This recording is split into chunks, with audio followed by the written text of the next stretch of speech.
In this post, we're going to talk about the layers of lust and what lust actually is, three ways that lust attacks, and some misconceptions of what lust um, is actually not. And I'm also going to give you one one solution so that you can work through lust and get your life back on track. Okay? So, what is lust? Lust is one of the seven deadly sins. Yes, each deadly sin is governed or managed by a particular demon or multiple demons. Now, lust, what is lust actually? Many people assume that lust is just you being promiscuous, you having sex with anybody and everybody. It's you watching pornography. It's you masturbating. It's you, if you're married, you're having sex with other people who are not your husband or wife. This is unique, but yes, could that be lust? Yes. Okay, but when you are trying to identify anything, you need discernment, and discernment requires time. Yes, discernment is a spiritual gift, but you need time in order to discern. Why? Because there's three steps to discernment. The first step is observation. The second step is verification. The third step is belief. On that second step of verification, you need time in order to verify. If you rush, if you think it's an instant thing, that's not discernment. You actually lack discernment. And this is why emotions are bad for you, because all of your emotions get you to rush. That's the whole point of any emotion, to get you to rush through rush to things or through things. Now, lust is there's actually a definition for the word lust. Remember, in the beginning was the Word was with God, and the Word was God. So any word, anything that has a word, we as humans have somehow agreed to contribute an explanation for this part of existence, whether it be physical world, the light world, the spiritual world, whatever realm that you that is in existence. And we have agreed to a certain type of explanation for it. We have supercharged that explanation into something very, very simple for us to digest. It's called words. Words have definitions, okay? So lust, the word lust means any source of pleasure or delight, okay? Any source of pleasure or delight. Now, many people think that lust is only about sex. No, but sex is included, because to most people, sex or sexual activity is pleasing. It's pleasing to your body for you to have sex or to, engage in sexual activities consensually, of course. And I'm not talking about like the bad stuff. The bad stuff is not something that's pleasing. So don't try and twist my words. The word lust, it means any source of pleasure or delight. So when we take the definition of lust, we then can create a pattern. So this pattern, any source of pleasure or delight, the word any is key. It does not say the single point of source of pleasure or delight. It says any source. So the word any implies options. Okay, like you might find sex pleasing. You might find overeating pleasing. You might find hanging out with your family or friends pleasing. You might find going to the gym pleasing. You might find, whatever, running, slapping somebody, arguing, debating, whatever it is that you find pleasing, lust has a way in. Okay. So any source of pleasure or delight, it's not only for sex. It's not only about sex. So the word any also implies something greater, that this, any source of pleasure or delight implies that this process of lust is an invitation. It's trying to invite you somewhere. Okay. And since this is a deadly sin, the invite that lust has is called temptation. Okay. Temptation means leading into sin. And most sin is actually very pleasurable. Unfortunately, like if I want to gossip about somebody, let's say that they are arrogant and they're full of the Jezebel spirit, okay? Or they're just a full-blown narcissist, whatever. This is just an example. And you come to me and says, "Hey, this person here is full-blown narcissist." And I say, "Yeah, they're always doing that stuff. Did you hear what they said?" And it's like, now we're gossiping. That's a sin, but it feels good in the moment. Okay, in the moment, it feels good.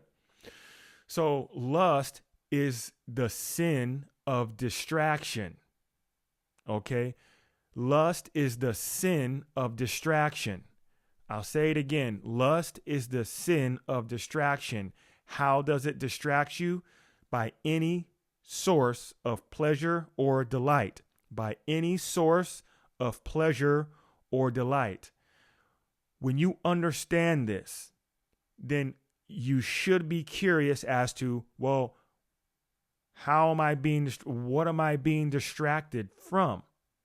What am I being distracted from?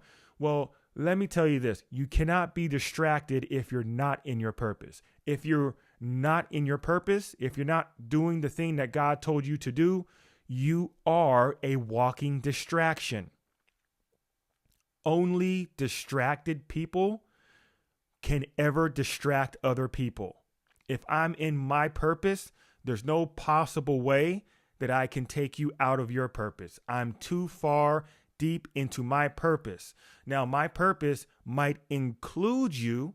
Your purpose might include me. We might be included in one another's purpose, but I will never have the ability to distract you, to move you off of your purpose, to remove you from your traction, to distract. Okay.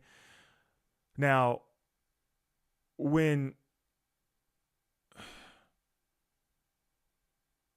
if you don't know your purpose, okay, this video might not resonate for you.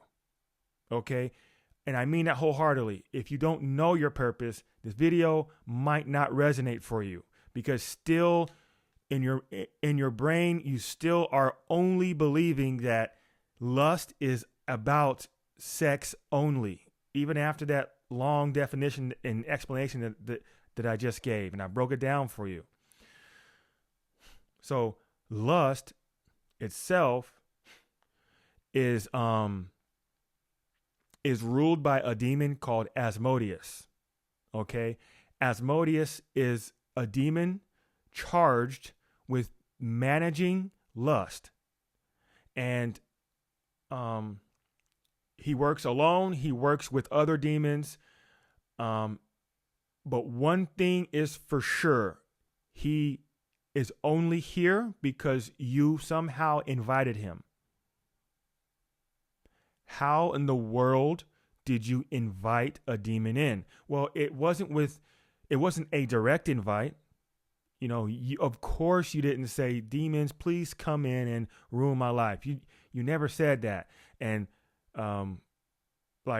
okay, so what I'm trying to say is how you talk, how you communicate, the words that come out of your mouth are far more important than you understand. Okay. So important. The Bible put something in it about how you speak, how you should speak. It says loose lips idle lips are the devil's mouthpiece. Okay, idle lips are the devil's mouthpiece. What does that mean? Okay, idle. I'm gonna tell you exactly what it means. Idling, it just means that you are not managing a process. For example, it's winter in Alaska. It's 30 below zero, and you have to start your car before you get in it. You can't just get in it and drive off. So, you go outside, you bear the cold just for a couple of moments. You start your car, you rush back inside to get back warm, finish eating, finish, talking to your kids, your husband, your wife, whatever, the dogs. And by the time you go back out to your car, the engine's warm, the heater's up, and you're ready to start driving. Okay. While you were inside, the car was idling. Okay. It was on. The engine was processing. Fluids were being swapped around. The venting system was in operation, and all of everything was doing good things so that you can get to work.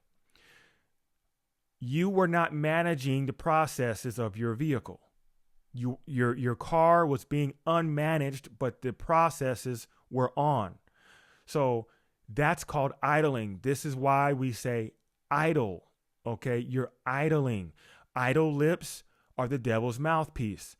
Okay, so now that we know what that means, why?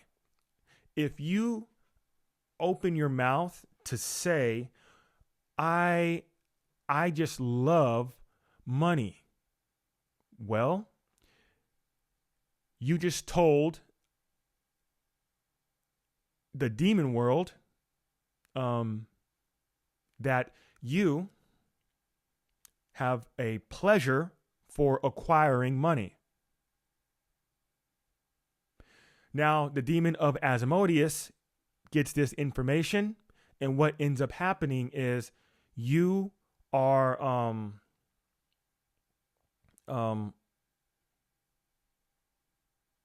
you will be a target for the rest of your life for this from the demon of lust. Remember, any source of pleasure or delight.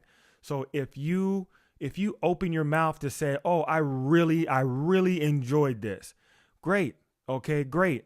When you are on your purpose, Asmodeus will put that image of whatever you just said in your mind, and now you can't stop thinking about that. Okay. Oh, I just love tall men. Okay. So when you are building your business, when you're visiting homeless people, when you're, walking your dog and doing the stuff that God told you to do, what ends up happening is, the image of tall men or, very beautiful women or, food or whatever, he implants this on your mind. Remember, all spiritual warfare, every last inch of spiritual warfare is for your attention. The reason why spiritual warfare is here is they're fighting over your attention. Okay? They're fighting over your attention. Your attention is the most valuable spiritual asset that you have. This is why it's called paying attention. In reality, attention in the form of currency, it doesn't really hold value. It doesn't hold much value at all. Okay. And so what you pay attention to in spirit then becomes what you pay attention to in spirit, then you are fed more of that. Okay. And we're going to get into that a little bit more later, but you have little pathways in the spirit world of attention. Okay. When you are paying attention to God, God then can push information to you. What is this information called? It's called inspiration. It's called ideas. Okay. So when, but what is the pathway? Okay. What is this spiritual pathway called? It's called intuition. When you pay attention, you are always on a branch of intuition, whether it be demonic intuition, like, oh, I'm just so worried, or if it's holy intuition, man, I think my life is going pretty good right now. Thank you, God. Okay. It takes diligence. It takes effort for you to seriously understand how lust operates. Okay. So lust is ruled by the demon called Asmodeus. Lust is the sin of distraction by any source of pleasure or delight, but only if you are out of your purpose. Okay. Only if you are outside and not operating in your purpose. And you understand that you are in your purpose 3 ways. Number 1, you are connected to the people you are serving. 2, you are able to exercise your creativity. Connection, creativity? It's another C in there. Anyway, it's the 3 C's that Myron Golden discovered. I always forget them. I didn't discover them. But anyway, those 3 C's, once you feel those 3 C's, you then are able to understand that you are operating in your purpose. Okay? Oh, yeah. It's connection, compassion,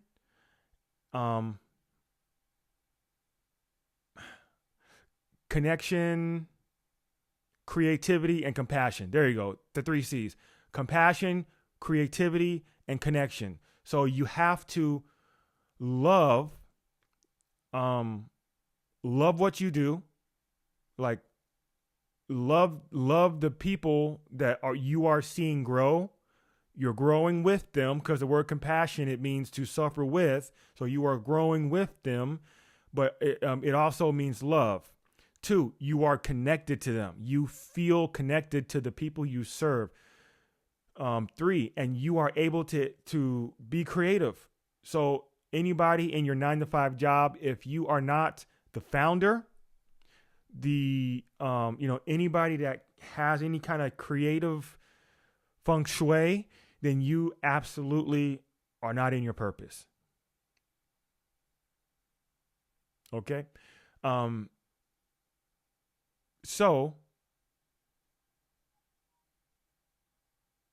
with that being said, okay, I know lust is very much assumed to be the sin of sex, but actually, like pornography and OnlyFans and seduction, no, okay, no.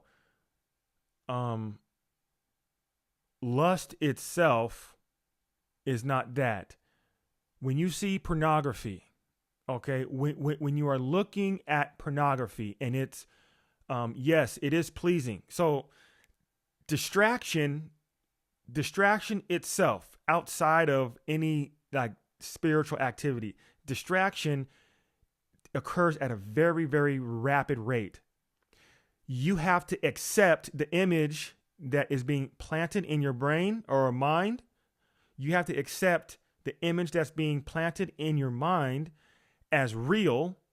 And then Asmodeus, the demon of lust, is out of there. Now you are now handed off to some other demon.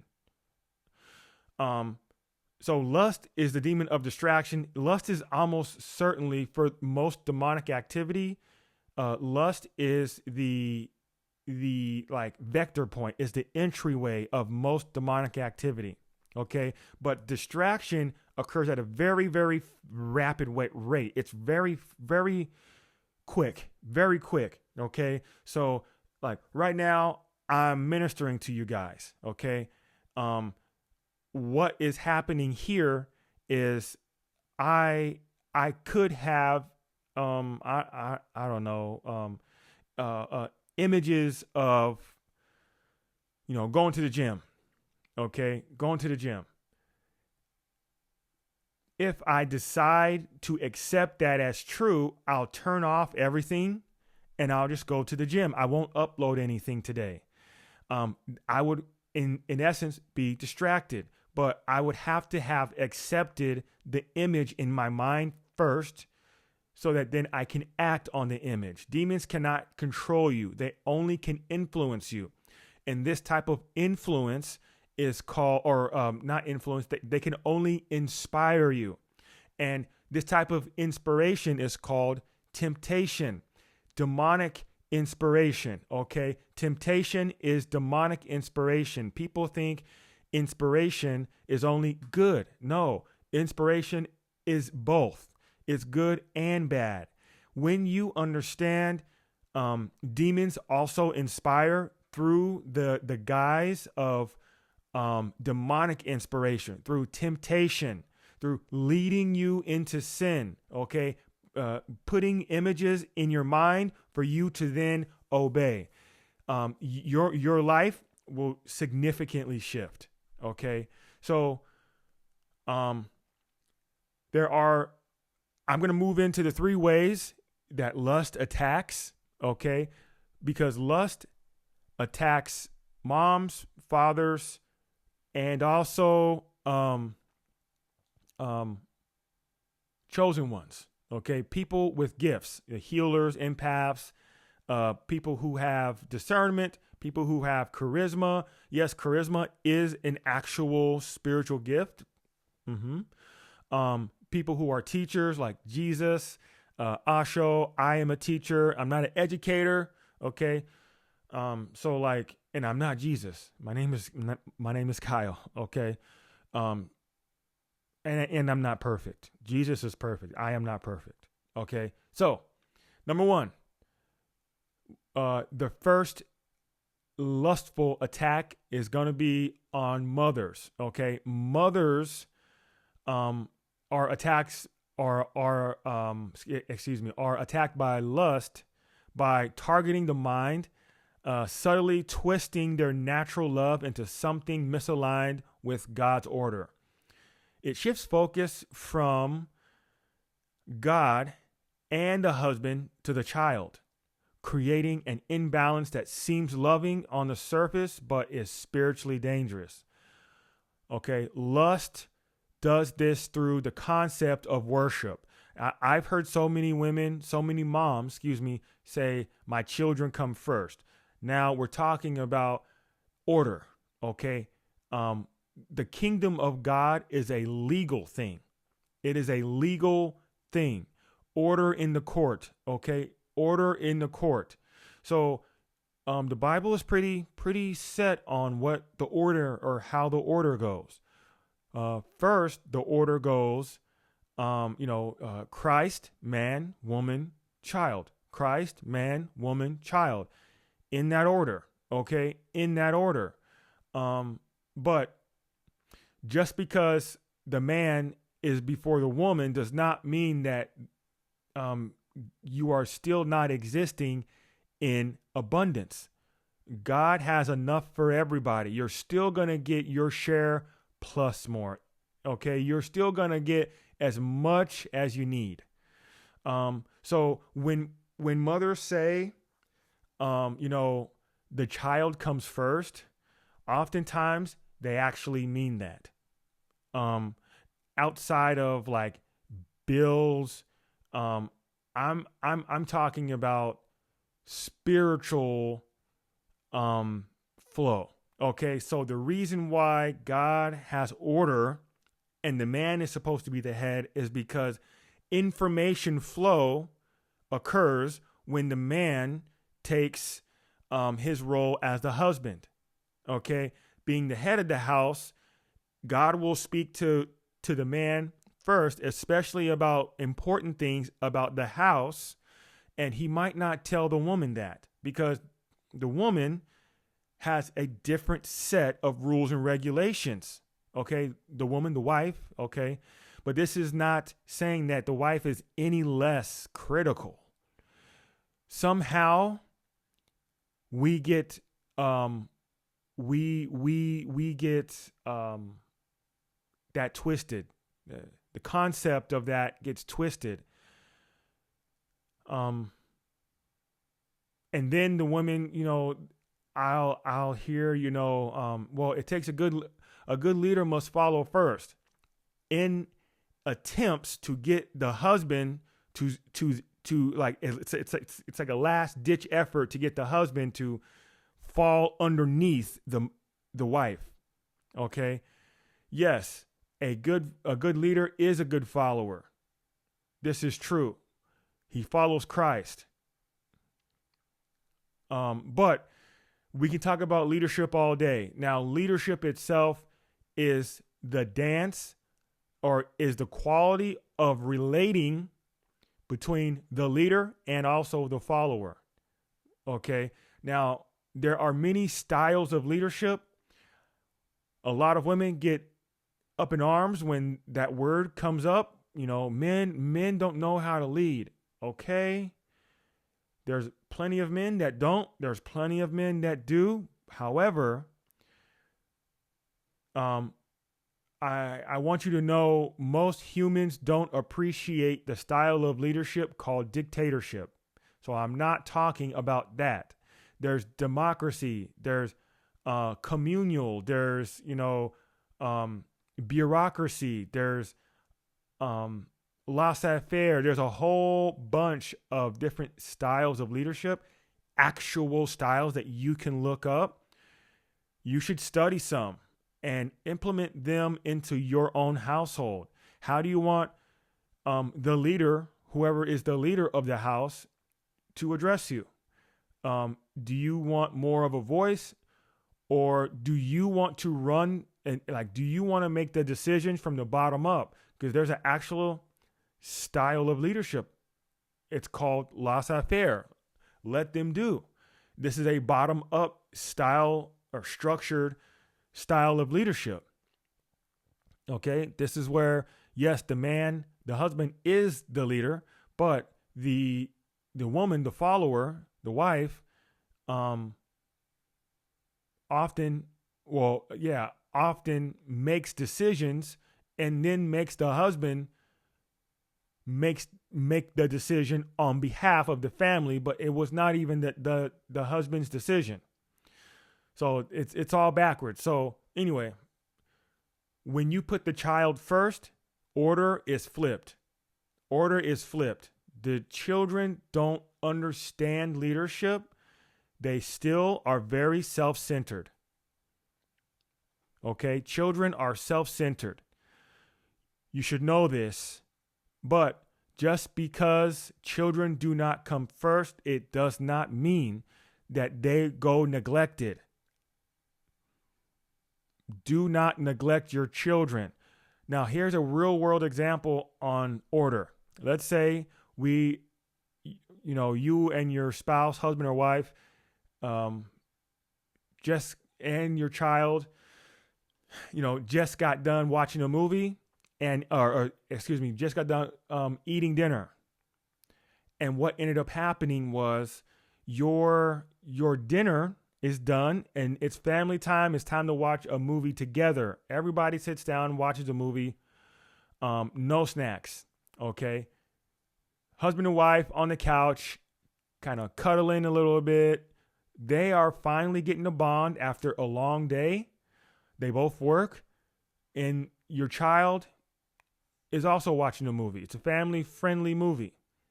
Your child comes to the dad or the husband and says, hey, Dad, can I have a snack? The dad says, no, we're watching a movie.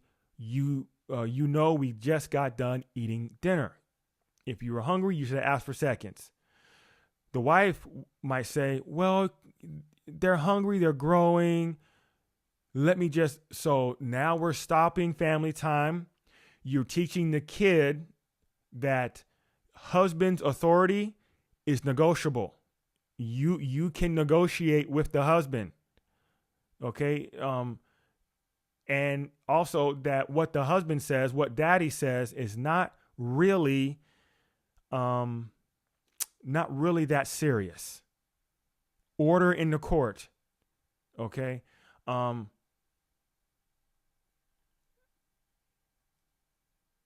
So worshiping, okay, it's high praise. Okay. It's when you place your children first, you like, oftentimes mothers will receive information from God about their children that is unpleasant. For example, you might get information from God to make your child fast. Now, I'm not saying do a 40-day fast or anything crazy like that, but if you got anything from God about your child that you told God no, because you don't want to see your child upset. Remember, emotions are not your masters. You do not obey masters. You can't have two masters. Okay? So if your child or children upset is fine. It's fine. Let them kids cry. Okay? So because lust is any source of pleasure or delight, it manipulates a mother's joy into flatter. Okay? So oftentimes when mothers put kids first and they communicate that, Asmodeus now knows that this is something that pleases her. Putting the child before anything. Very, very easily, Asmodeus will put that image of you better put your child first into the mother's head, and then so the mother will worship the child by doing by implementing a process called flattering. Flattering is demonic. Flattering is not a good form of imitation. It's not good at all. It might feel good. It might feel good if you say, Kyle, you're just the best teacher in the whole world. Well, you're flattering me. Don't say that. Okay? Flattering, the word flatter, it means to give one undue praise. To give one undue praise. When you give somebody undue praise, you're opening a door for more additional demonic activity. This is important. Okay? Because once you give me too much flattery, you keep saying, Kyle, you're the best teacher in the world. I then begin to think I'm the best teacher in the world. I go around telling people I'm the best teacher in the world. That is called arrogance. The word arrogant means to give oneself undue praise. So flattery in the equation of narcissism, flattery goes right into arrogance, and arrogance is giving yourself undue praise. Arrogance can be observed as narcissism. Okay? The demon behind narcissism is Leviathan. Leviathan is pride and envy. Okay? Pride and also envy. Leviathan rules over pride and envy. Okay? But pride, the word pride means any source of pleasure or delight. Any source of pleasure or delight. So when you or not any source of pleasure or delight. It means the love of display, the love of display. So, narcissists require attention, any attention, good or bad. Narcissists require attention. Narcissism is not ruled by Jezebel at all. Jezebel's not even a demon. She's dead. Her spirit carries on, but she's dead. Demons are not spirit. Demons are demons. Okay? They're called different things. Okay? Demons are fallen angels. So anyway, flattery goes right into arrogance. Arrogance is narcissism.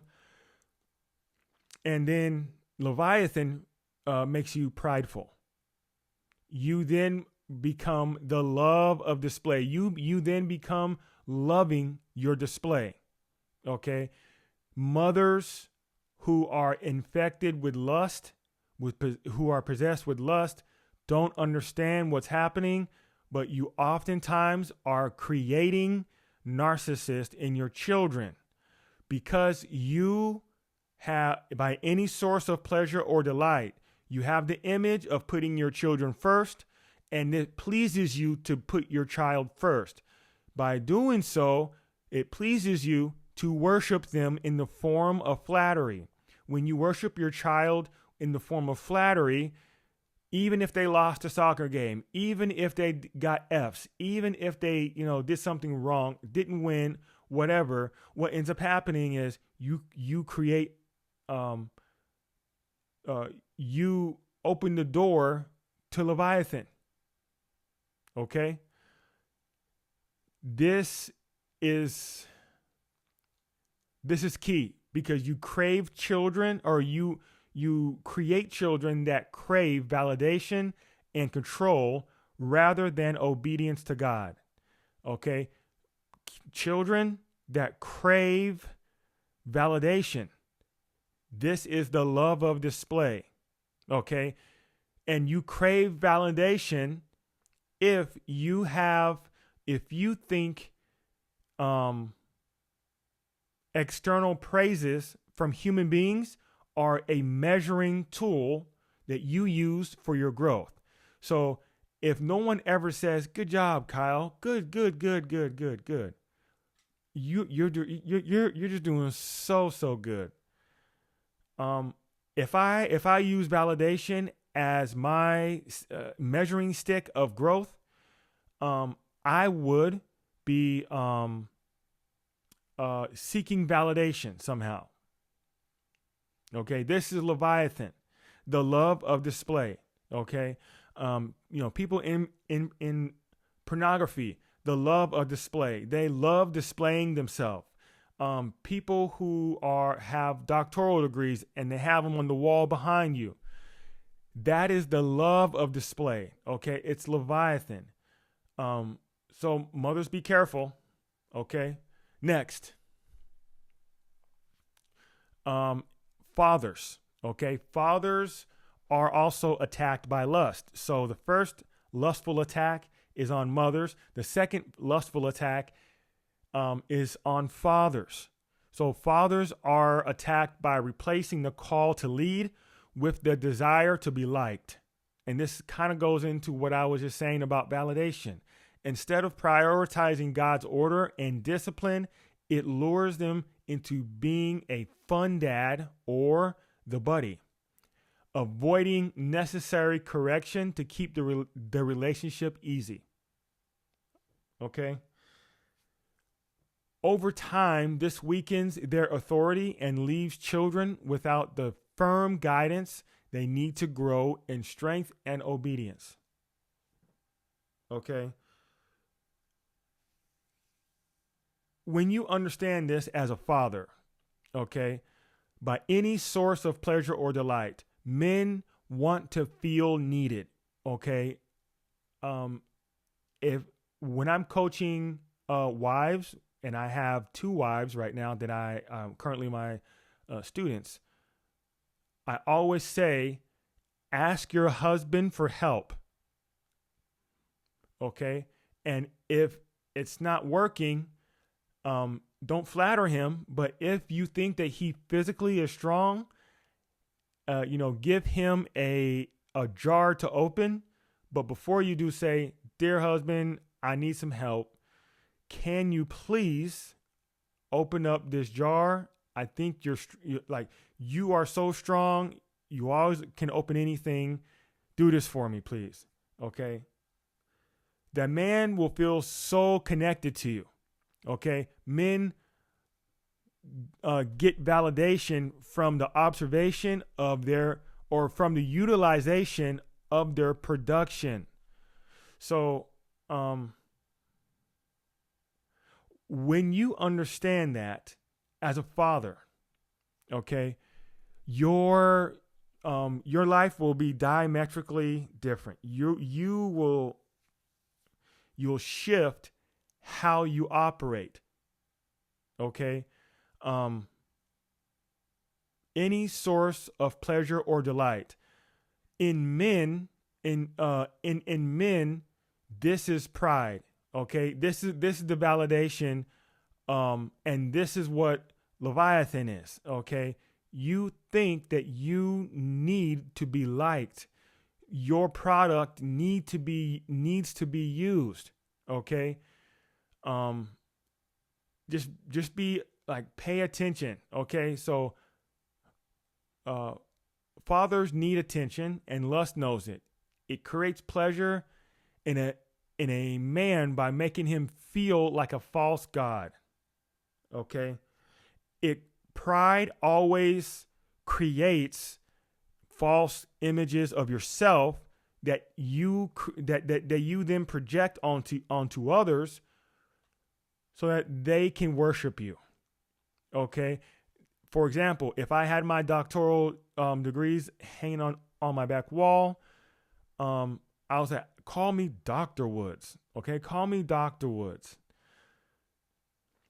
And, I'm only saying that to kind of intellectually flex on you, hey, look how smart I am. You then might say, oh, you got 2 doctoral degrees? Man, you're so smart. You're so smart. This is pride. Okay?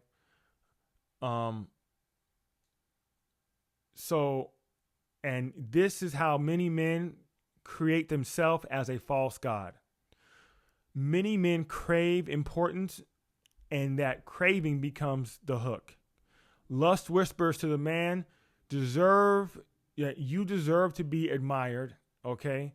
And in chasing that feeling, the man begins serving his own image instead of God. That opens the door to Leviathan, okay? Who twist that need for recognition into pride, control, and a hunger for validation, okay? So, what began as a desire to feel valued turns into spiritual bondage, okay? Leaving the man's rule, the man ruled by the very attention he thought he wanted. All right, lastly, and then I'm going to end the video. Number 3, gifted people, chosen people, okay? If you are a chosen one, let me know in the comment section, okay? Lust attacks gifted people by turning their spiritual ability into a source of personal gratification, okay? Instead of God's glory, it pushes them to chase opportunities that feel good, look impressive, or gain them recognition, rather than those aligned with their true assignment. Over time, this creates dependence on applause and visual results. Okay? Instead of obedience and faithfulness. Okay? Lust means any source of pleasure or delight. One of its most subtle attacks on the chosen one is convincing them they are introverts. This mindset makes them find pleasure in disconnecting from people, even though God said it's good for man to be with woman. Okay, if you are chosen, you are 1, meant to be around people. 2, meant to serve people. Okay, You cannot do either in isolation. Lust plants the idea of being alone as safer,